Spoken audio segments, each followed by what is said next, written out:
ทหารที่เขาไปรบจริงๆเนี่ย ค่ะ กลับมาปรากฏว่าค่าน้ำค่าบ้านค่าไฟ อุ๊ย ค่าเทอมทั้งหลาย บานตะไทยตอนนี้จากทหารกลายเป็นลูกหนี้ก็เลยไปบี้ที่ธนาคารครับ 5 ឆ្នាំ អីនៅបឹងនៅបួរអារម្មណ៍បាត់ក៏អារម្មណ៍ហ្នឹងគាត់មើល8ដល់10ខែឥឡូវលើហើយប្រហែលឆ្នាំហើយ3ឆ្នាំហើយគាត់មើលទៅហើយដូចលោកអុកញ៉ាគាត់មានប្រសាសន៍ថាបងខ្លះគាត់ចាំរយៈពេលយូរទៅដូរដីដូរអីហើយបងប្អូនខ្លះតែខ្ញុំនិយាយបាទសុំទោសខ្ញុំនិយាយបន្តិចទៀតទេលោកឯកឧត្តមនិយាយយ៉ាងចូលយូរណាស់ហើយយកកន្លះម៉ោងតែខ្ញុំសុំនិយាយតិចទៅគិតមើលទៅ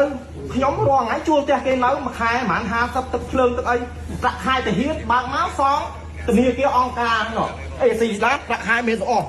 នេះឯកសារមានជំពាក់ធនាគារ แนวหน้าทหารแนวป่ารบกับไทยกลับมารอดตายแต่ปรากฏว่าหลังจากรบเสร็จเรียบร้อยกลับมาตายตายหรือไม่ตายตกลงตายกลายเป็นหนี้บานตะไทยค่าน้ำค่าไฟค่าบ้านค่ามอเตอร์ไซค์ไม่ได้จ่ายก็จะจ่ายได้ไงก็ไปเป็นร่วมชาติมากลับมาเป็นลบไปลบเพื่อชาติชีวิตเพื่อเธอกลับมาเจอกลายเป็นลูกหนี้